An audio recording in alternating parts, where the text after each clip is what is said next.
मेष लगन के चार्ट में हम चंद्रमा की प्लेसमेंट के बारे में लगातार डिस्कस कर रहे हैं और इस वीडियो में नवम भाव के बारे में विचार करेंगे।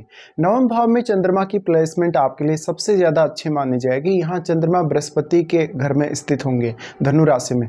ऐसा चंद्रमा आपकी हायर एजुकेशन को बहुत ज़्यादा सपोर्ट करने वाला होगा। ऐसा चंद्रमा है तो आप जीवन में बहुत कोई ऊंचाई को छू सकते हैं, विशेषकर आपकी एजुकेशन के मामलों में। चंद्रमा की ये स्थिति है तो आप काफ़ी ज़्यादा आध्यात्मिक हो सकते हैं या आध्यात्मिक उन्नति अपने जीवन में पा सकते हैं। इस प्रकार का चंद्रमा मोस्टली आपको दूर की यात्राओं में और छोटी यात्राओं में काफ़ी सपोर्ट करेगा, साथ साथ में धर्म और आध्यात्म में पर्याप्त रुचि देगा। यहाँ पे चंद्रमा क्योंकि अब जुपिटर के घर में है तो जुपिटर का अच्छा होना बहुत ही ज़्यादा जरूरी है आपके चार्ट में। इसके साथ साथ यहाँ कोई भी ग्रह का प्रभाव नवम भाव पर है तो चंद्रमा उसी प्रकार से आपके साथ रिएक्ट करेंगे। चंद्रमा फोर्थ लॉर्ड होने की वजह से कहीं ना कहीं आपको नाइन्थ हाउस को फोर्थ हाउस से जोड़कर जरूर देखना चाहिए। ऐसे कंडीशन में कभी कभी इस प्रकार का चंद्रमा है तो वो आपको अपनी मदर से दूर भेज सकता है, विशेष तौर पे या तो आपको भ्रमण के लिए या आपकी स्टडी पर्पज़ के लिए, लेकिन हमेशा अपने परिवार से आप जुड़े हुए रहेंगे। इसके साथ साथ ये भी देखने को मिलेगा अगर मान लो जुपिटर अच्छी स्थिति में है तो फोर्थ हाउस रिलेटेड मामलों में अक्सर आपका भाग्य आपका बहुत ज़्यादा साथ देगा। लेकिन चंद्रमा क्रिएटिविटी और इमेजिनेशन के कारक हैं, इसलिए नवम भाव से संबंधित अगर आप कोई राइटिंग से जुड़ा हुआ काम करना चाहते हैं तो इस प्रकार का चंद्रमा आपको काफ़ी सपोर्ट करेगा। फिर आपको ये देखना होगा कि चंद्रमा के साथ यहाँ कोई भी ग्रह बैठा है या नहीं। देखिए यहाँ चंद्रमा के साथ अगर शनि बैठे होंगे या राहु केतु बैठे होंगे तो इस बात की संभावना बहुत ही ज़्यादा बन जाती है कि आप अपना छोटे आयु में ही घर छोड़ सकते हैं, या हो सकता है कि आप बाद में लगभग 25 की एज के बाद विदेश जा सकते हैं या इवन विदेश में सेटल्ड भी रह सकते हैं। लेकिन चंद्रमा के साथ यहाँ कोई भी प्लेनेट अगर बैठेगा तो वो प्लेनेट सबसे पहले तो नवम भाव में अपनी एनर्जी को डिपॉजिट करेगा, अपने कारकत्व को डिपॉजिट करेगा, तो वो अपना प्रभाव यहाँ काफ़ी स्ट्रांगली दिखाएगा। और वैसे ही प्रवृत्ति यहाँ चंद्रमा की भी बन जाएगी क्योंकि चंद्रमा उस ग्रह को कहीं ना कहीं अडॉप्ट कर लेगा और आपकी मानसिक प्रवृत्ति पर उस ग्रह का प्रभाव काफ़ी स्ट्रांगली आएगा। ऐसे में वो ग्रह आपके चार्ट में जिन जिन भावों को रिप्रेजेंट कर रहा है उन भावों के लिए आपको कहीं ना कहीं बहुत ज़्यादा लक साथ दे सकता है, या उन भावों के लिए जीवन में प्लानिंग करना आपके लिए बहुत बेहतर होगा, या फिर उन भावों से जुड़े कार्यों के लिए आप लंबी दूरी की यात्राएं कर सकते हैं या नवम भाव का प्रयोग कर सकते हैं उन भावों से संबंधित रिजल्ट्स को पाने के लिए।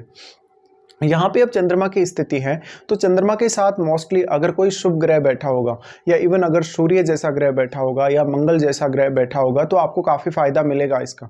लेकिन सबसे ज़्यादा प्रॉब्लम आपको तभी होगी जब यहाँ राहु केतु की प्लेसमेंट होगी चंद्रमा के साथ या शनि की प्लेसमेंट होगी। इसके साथ साथ चंद्रमा बहुत सारे आपको डीप विचार देगा, आपको दूसरे धर्मों या दूसरी संस्कृतियों के बारे में। इसके साथ साथ आध्यात्मिक मामलों में, धार्मिक मामलों में आपकी रुचि को लगातार बढ़ाएगा। ऐसा चंद्रमा है तो कभी कभी आपको ये देखने को मिलेगा कि आप जैसे जैसे उम्र बढ़ती जाएगी वैसे वैसे बहुत ज़्यादा मैच्योर होते जाएंगे और आप कहीं दूर सेटल होने के लिए विचार कर सकते हैं लगभग 40 की एज के बाद। इस प्रकार का चंद्रमा है तो आपको काफ़ी हार्ड वर्किंग बनाएगा। चंद्रमा सबसे पहले यहाँ से आपके जो कहीं ना कहीं प्रभाव डालेगा वो नवम भाव पर तो डालेगा ही डालेगा, नवम भाव में तो क्योंकि वो बैठे ही हैं, लेकिन थर्ड हाउस पर भी इनका पूर्ण रूप से दृष्टि रहेगा जो कि इनका एक ही दृष्टि है। इसलिए थर्ड हाउस से जुड़े हुए जो प्रभाव हैं वो भी कहीं ना कहीं चंद्रमा प्रभावित करेंगे।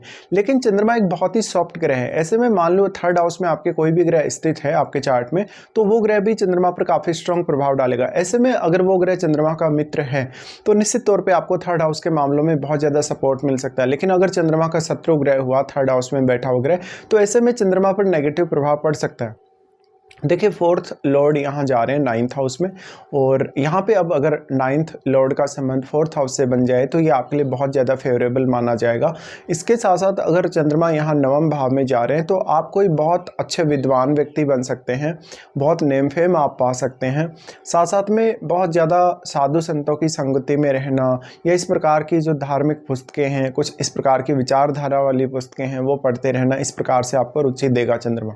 या फिर आप नवम भाव से संबंधित कोई ऐसा काम करना चाहते हैं जहां पर आप अपने आप को अच्छे से रिप्रेजेंट करना चाहते हैं, जहां पर आप अपने विचार व्यक्त कर रहे हैं किसी भी तरीके से, उन मामलों में भी आपको सपोर्ट मिलेगा। और साथ ही साथ यहाँ के जितने भी कार्य आप करेंगे नवम भाव से संबंधित उनको आप थर्ड हाउस का प्रयोग करते हुए लोगों के सामने लाएंगे।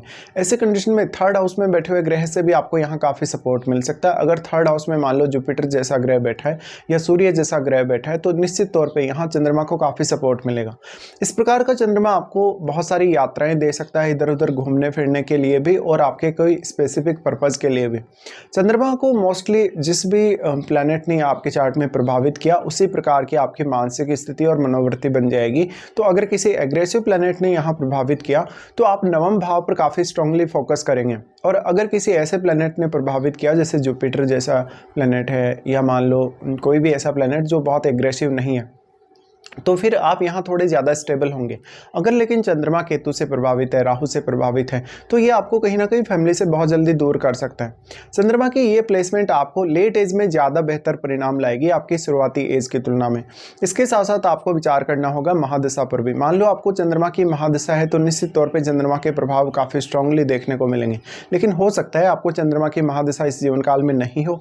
ऐसे में चंद्रमा के साथ बैठे हुए ग्रह की इंपॉर्टेंस आपके लिए बहुत ज़्यादा बढ़ जाती है, क्योंकि उस ग्रह की आपको महादशा हो सकती है और उस दशा में भी कहीं ना कहीं चंद्रमा से संबंधित रिजल्ट्स का प्रभाव आपके ऊपर जरूर आएगा। अब चंद्रमा एक ऐसा ग्रह है जिसको आप कभी भी इग्नोर नहीं कर सकते, और चंद्रमा बहुत ही ज़्यादा सॉफ्ट है। ऐसे में आप अपने गुरुजनों के प्रति, अपने पिता के प्रति बहुत ही अच्छा व्यवहार प्रदर्शित करने वाले हो सकते हैं, और साथ ही साथ आप काफ़ी शालीन व्यक्ति हो सकते हैं, बहुत ही बुद्धिमान व्यक्ति हो सकते हैं। इस प्रकार के प्रभाव कुछ यहाँ चंद्रमा लाएंगे आपके नवम भाव में होते हुए।